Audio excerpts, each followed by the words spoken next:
Salut tout le monde, donc c'est Petit Ninja, on se retrouve pour la suite de ces vidéos tutoriels.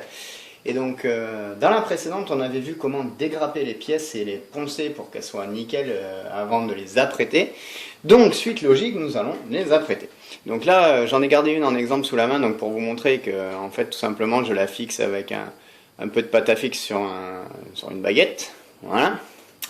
Et du coup là vous voyez qu'il y a le surface primer que j'ai réussi à me procurer en blanc, enfin. Donc qui va être la sous-couche, donc l'après. Donc ce qui va être pas mal, donc je sais pas si on va le voir. Focus, ça serait pas mal, focus. Veut pas. En fait, quand vous allez poncer, il va y avoir des micro-rayures sur votre pièce. Donc le ponçage c'est clair, va vous donner une finition nickel, mais avant cela, il va falloir apprêter, car justement, le ponçage laisse des micro-rayures. Alors, je sais pas s'il va me faire le zoom, et surtout quand vous avez du petit, ça vous permet de camoufler le petit quand vous avez colmaté ou caché donc des séparations entre deux pièces. Donc, j'aimerais bien qu'il me fasse un focus. Il commence à m'agacer. Non. De toute façon, vous le voyez, il y a une différence, petite différence de teinte. Mais pourquoi il me fait pas le focus, bon sang? Mais c'est pas vrai ça. Alors, peut-être que je bouge un peu trop. Oui, ça doit être sûrement ça.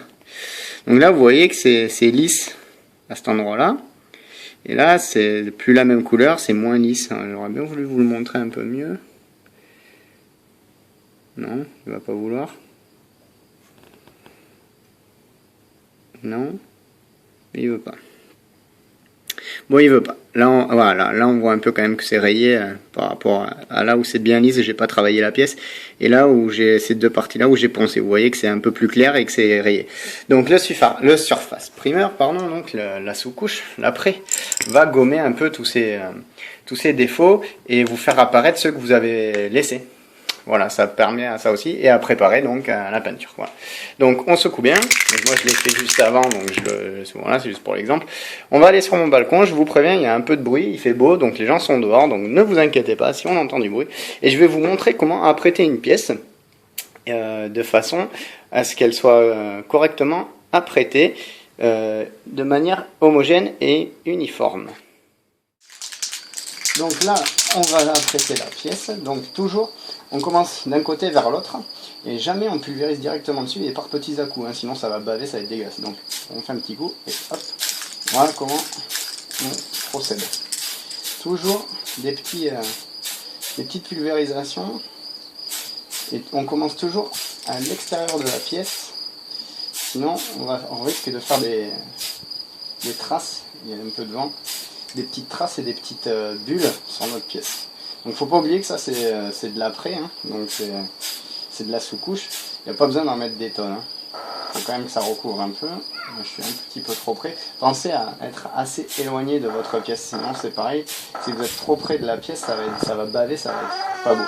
Et une fois que vous avez fait ça, il y a ce chat qui commence à m'agacer, à venir s'introduire dans mes vidéos, voilà, je vous présente Natsu, que vous avez peut-être vu au passage.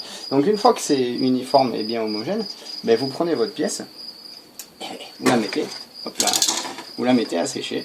Donc vous verrez que les surfaces primer, ça se sèche très très vite. D'ailleurs, je pense que la pièce elle est sèche. Donc là, vous pouvez utiliser du blanc sur une pièce foncée comme ça, ou du gris. Donc là, moi je suis sur du blanc, je vais rester sur du blanc. Donc toujours, on commence à l'extérieur de la pièce. Vous pouvez la faire tourner en même temps, c'est quand même plus pratique, moi c'est ce que je fais. Mais toujours, pensez à être assez éloigné de la pièce, des petites pulvérisations comme ceci. Et jamais on commence sur la pièce où on reste comme ça, il faut vraiment des petites pulvérisations comme ça. Donc là on a l'air pas trop mal, on va mettre à sécher. Faites attention que ça se touche pas. Bien entendu. Voilà, donc je vais apprêter toutes ces pièces là et on se retrouve pour la mise en peinture dans la prochaine vidéo. Voilà, bye bye.